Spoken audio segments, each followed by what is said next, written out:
Hey there! This video is going to focus on some of the amazing new artifacts recently discovered by archaeologists and searchers.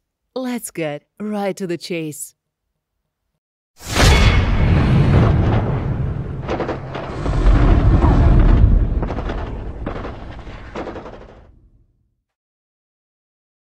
"300 soldiers."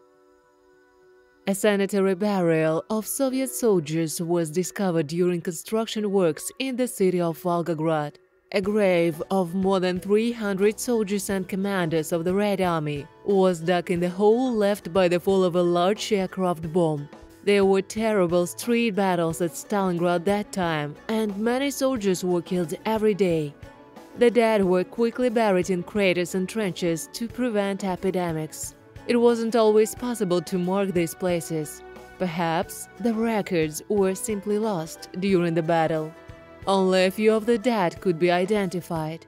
In the case of one of the Red Army soldiers, the only means of identification was his homemade dog tag, on which he had scratched his name.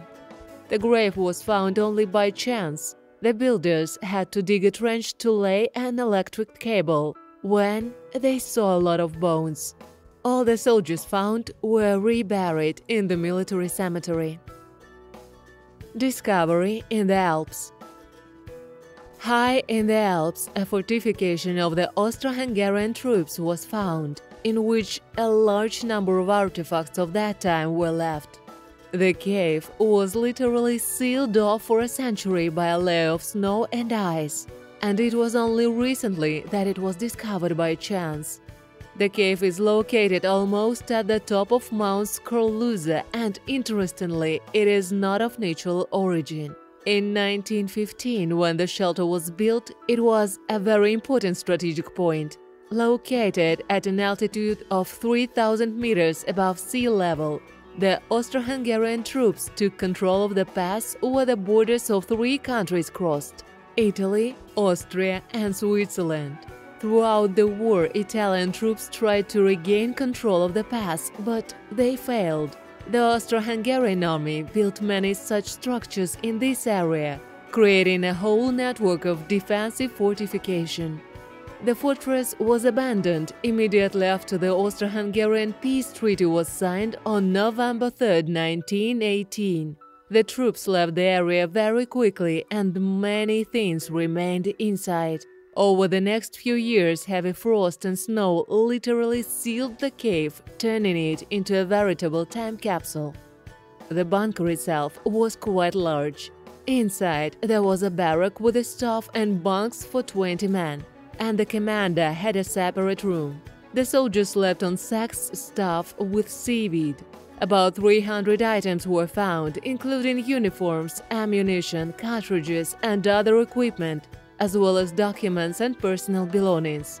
They even found an Italian newspaper that the Italian troops threw into the trenches to spread their propaganda among the enemy soldiers. All of this was perfectly preserved thanks to the low temperatures. The helmets, for example, are so well preserved that they are almost rust-free. The ice literally sealed the last years of the war. According to scientists, this shelter is a very important find, shedding light on little-known details of the so-called White War in the Alps. So far, almost the entire structure had already been dismantled and reassembled in the town of Bormio in a local museum. An airplane. Last year, a young man in Papua New Guinea discovered the wreckage of a World War II military plane. During the war, there were fierce naval battles in the Pacific involving thousands of planes, many of which crashed into the ocean or rugged jungle. Researchers speculate that there may be several hundred planes from the war in the waters of New Guinea. Local diver Rod Pierce has found more than 50 different planes lying in the ocean floor. He said most of the wreckage contains the remains of pilots, but local authorities do not want to spend money to raise the planes or recover the remains to identify the pilots. He is often contacted by relatives of missing soldiers. They ask for information about their brothers, uncles, and grandfathers. This time, the plane found in the jungle with the remains of the pilots has been identified as belonging to the Canadian Air Force. A search for the identity of the plane's crew is underway in the archives. Thanks for watching, friends. You can support our channel by sending us a super thank or by becoming a sponsor for as little as $1.